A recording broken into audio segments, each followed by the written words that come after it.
ہارون علیہ السلام کی داڑھی پکڑی اور ان کو کھینچنا شروع کر دیا اور کافی دیر تک کھینچتے رہے۔ اس پر ہارون علیہ السلام نے کہا کہ اے میرے بھائی، اللہ تعالیٰ کا حکم ہوا کہ 80 لوگوں کو لے کر کوہ طور پر آئیں۔ حضرت جبرائیل علیہ السلام کے گھوڑے کے پاؤں کی مٹی بھی اکٹھی کی ہوئی تھی۔ میرے پاس اپنا سونا اور چاندی جمع کروا دو، کہیں ایسا نہ ہو کہ تمہارا سونا اور چاندی گم ہو جائے یا کوئی اسے لوٹ لے۔ السلام علیکم دوستو، امید ہے کہ آپ سب دوست خیریت سے ہوں گے۔ قوم بنی اسرائیل ایک اس طرح کی قوم تھی کہ جن کی طرف اللہ تعالیٰ نے سب سے زیادہ انبیاء کو بھیجا، جو ہر دور میں اس قوم کو اللہ تعالیٰ کا پیغام سناتے تھے اور ان کو گناہوں اور شرک سے باز رہنے کی تلقین کرتے تھے۔ اللہ تعالیٰ نے بنی اسرائیل کو ایک لمبے عرصے تک دوسری قوموں پر سبقت بھی عطا کی ہوئی تھی، اور اس کے علاوہ اللہ تعالیٰ نے ان کو مقدس سرزمین بھی عطا کی ہوئی تھی۔ لیکن اس سب کے باوجود بھی یہ لوگ اللہ کی نافرمانی کرتے اور بتوں کی پوجا شروع کر دیتے تھے۔ اللہ تعالیٰ نے حضرت موسیٰ علیہ السلام کو اس قوم کی طرف بھیجا تاکہ وہ اسے فرعون کے ظلم و جبر سے بچا سکے اور شرک اور کفر کی زندگی سے نکالیں۔ اس مقصد کے لیے اللہ تعالیٰ نے حضرت موسیٰ علیہ السلام کے ساتھ ان کے بھائی حضرت ہارون علیہ السلام کو بھی بھیج دیا۔ وہ زمانہ جادوگری کا زمانہ تھا اور جادوگر اس زمانے میں بہت ہی زیادہ مشہور تھے۔ جادوگر لوگوں کو جادو کے ذریعے سے قائل کر لیا کرتے تھے۔ فرعون بھی ایک مشرک تھا اور ان جادوگروں پر ایمان رکھتا تھا۔ انہی جادوگروں میں ایک جادوگر جس کا نام سامری تھا اور سامری جادوگر کے نام سے مشہور تھا، وہ ان سب جادوگروں کا آقا مانا جاتا تھا۔ سامری جادوگر گائے، بھینس، بیلوں اور سانپوں کی پوجا کیا کرتا تھا۔ وہ جب بھی کوئی جادو کرنے لگتا تو پہلے فرعون کو سجدہ کرتا اور اس کے بعد اپنا کرتب دکھا کر لوگوں کو قائل کیا کرتا تھا۔ اللہ تعالیٰ نے موسیٰ علیہ السلام کو اس جادو کے مقابلے پر ایک معجزہ عطا کیا تھا۔ موسیٰ علیہ السلام جب بھی اپنا عصا زمین پر پھینکتے تو وہ ایک سانپ کی صورت میں بدل جاتا اور بہت بڑا ایک سانپ بن جاتا۔ جب وہاں کے جادوگروں نے یہ چیز دیکھی تو انہوں نے کہا کہ یہ تو عام سی بات ہے، اور فرعون کے دربار میں ایک جادو کا مقابلہ ہوا جس میں تمام جادوگر موجود تھے۔ ان جادوگروں میں سامری جادوگر بھی موجود تھا۔ تمام جادوگروں نے اپنی رسیاں پھینکی تو وہ سانپ بن گئیں اور ادھر ادھر بھاگنے لگے، اور پھر موسیٰ علیہ السلام نے جب اپنا عصا پھینکا تو وہ ایک بہت بڑا سانپ بن گیا اور اس سانپ نے ان تمام سانپوں کو کھا لیا۔ اس پر تمام جادوگر کہنے لگے کہ یہ کوئی جادو نہیں بلکہ یہ تو حقیقت ہے، اور وہ سب جادوگر موسیٰ علیہ السلام پر ایمان لے آئے، اور سامری جادوگر بھی بظاہراً موسیٰ علیہ السلام پر ایمان لے آیا۔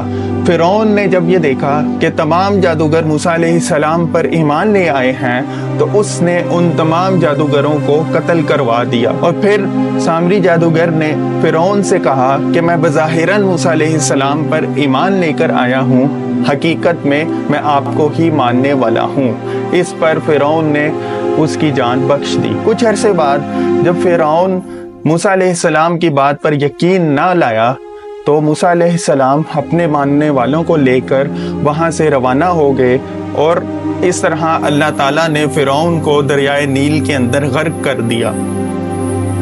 اب یہ قوم بنی اسرائیل ایک جگہ پر جا کر آباد ہو گئی، اور موسیٰ علیہ السلام اور ہارون علیہ السلام پیروی کرنے لگے اور اللہ کے احکامات کو ماننے لگے۔ پھر ایک دفعہ اللہ تعالیٰ کا موسیٰ علیہ السلام کو حکم ہوا کہ کوہ طور پر تشریف لے آئیں اور تورات جو کہ اللہ کی امانت ہے اس کو لے جائیں اور لوگوں تک اللہ کا پیغام پہنچائیں۔ ناظرین گرامی، موسیٰ علیہ السلام وہاں سے چل پڑے اور وہ کوہ طور پر چلے گئے، اور جاتے ہوئے انہوں نے اپنے بھائی ہارون علیہ السلام ان کو یہ ذمہ داری دی کہ اس قوم کا خیال رکھنا، کہیں ایسا نہ ہو کہ یہ قوم دوبارہ بت پرستی کی طرف لگ جائے۔ جب سامری جادوگر نے یہ دیکھا کہ موسیٰ علیہ السلام تو کوہ طور پر چلے گئے ہیں تو اس نے پوری قوم کو اکٹھا کیا اور ان سے کہنے لگا کہ اے لوگو، میرے پاس اپنا سونا اور چاندی جمع کروا دو، کہیں ایسا نہ ہو کہ تمہارا سونا اور چاندی گم ہو جائے یا کوئی اسے لوٹ لے۔ سب لوگوں نے اس کی بات مانی اور اس کو اپنا سونا اور چاندی اور زیورات جتنے بھی تھے وہ سب نے اس کے پاس جمع کروا دیے۔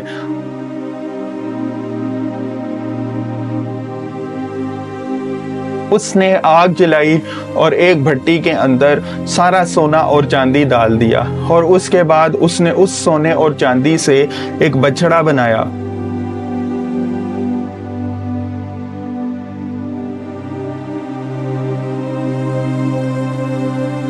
ناظرین گرامی، سامری جادوگر نے حضرت جبرائیل علیہ السلام کے گھوڑے کے پاؤں کی مٹی بھی اکٹھی کی ہوئی تھی، اور یہ اس نے اس وقت کی کہ جب حضرت جبرائیل علیہ السلام بنی اسرائیل کی مدد کے لیے آئے تھے تو ان کے گھوڑے کی پاؤں کی مٹی اس نے اکٹھی کر لی تھی۔ اب جب اس نے وہ بچڑا بنا لیا تو اس نے اس بچڑے کے اوپر وہ مٹی ڈالی، جس کی وجہ سے وہ بچڑا گائے اور بیل کی آواز نکالنے لگا۔ سامری جادوگر نے لوگوں سے کہا کہ دیکھو، موسیٰ علیہ السلام ابھی تک واپس نہیں آئے۔ موسیٰ علیہ السلام دراصل 30 دن کے لیے کوہ طور پر گئے تھے، اور موسیٰ علیہ السلام کو واپس آنے میں کچھ دیر ہو گئی۔ سامری جادوگر نے کہا کہ موسیٰ علیہ السلام ابھی تک واپس نہیں آئے، لہٰذا یہ بچڑا ہی تمہارا خدا ہے۔ کچھ لوگوں نے بنی اسرائیل کے اندر اس بچڑے کی پوجا شروع کر دی اور کہنے لگے کہ یہ واقعی ہی ہمارا خدا ہے، جبکہ ایک طبقہ ایسا تھا جنہوں نے ان لوگوں کو روکا اور ان کو اس حرکت سے باز رہنے کا کہا۔ جب موسیٰ علیہ السلام کوہ طور سے تورات لے کر واپس آئے تو انہوں نے دیکھا کہ پوری کی پوری قوم بت پرستش کے اندر لگ گئی ہے۔ موسیٰ علیہ السلام یہ دیکھ کر جلال میں آ گئے، اور انہوں نے اپنے بھائی ہارون علیہ السلام کی داڑھی پکڑی اور ان کو کھینچنا شروع کر دیا، اور کافی دیر تک کھینچتے رہے۔ اس پر ہارون علیہ السلام نے کہا کہ اے میرے بھائی، اس میں میرا کوئی قصور نہیں، میں نے ان لوگوں کو بہت سمجھایا لیکن یہ لوگ باز نہ آئے۔ اس پر موسیٰ علیہ السلام نے اللہ تعالیٰ سے دعا کی اور کہا کہ یا اللہ، میرا بھائی معصوم ہے اور تو بھی اس کو معاف فرما۔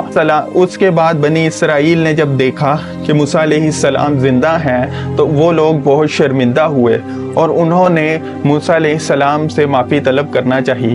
اللہ تعالیٰ کا حکم ہوا کہ 80 لوگوں کو لے کر کوہ طور پر آئیں اور اس کام کی معافی مانگیں۔ موسیٰ علیہ السلام 80 لوگوں کو لے کر کوہ طور پر چلے گئے، اور انہوں نے وہاں پر جا کر دعا مانگنا شروع کر دی کہ یا اللہ، ہمارے اس گناہ کو معاف فرما۔ لہٰذا اللہ تعالیٰ نے ان لوگوں کو معاف کر دیا، اور پھر اللہ کے حکم سے سامری جادوگر کو ایک ایسی بیماری لگی کہ نہ اس کے کوئی قریب جاتا تھا اور نہ کوئی اس بات کر سکتا تھا۔ اس طرح سے اللہ تعالیٰ نے اس فتنے کو ختم کیا۔ آپ لوگوں کو اگر یہ ویڈیو پسند آئی ہے تو آپ لوگوں سے گزارش ہے کہ چینل کو سبسکرائب کر لیں اور ساتھ موجود بیل آئیکن کو بھی دبا دیں، تاکہ آنے والی ہر ویڈیو آپ لوگوں تک وقت پر پہنچ جائے۔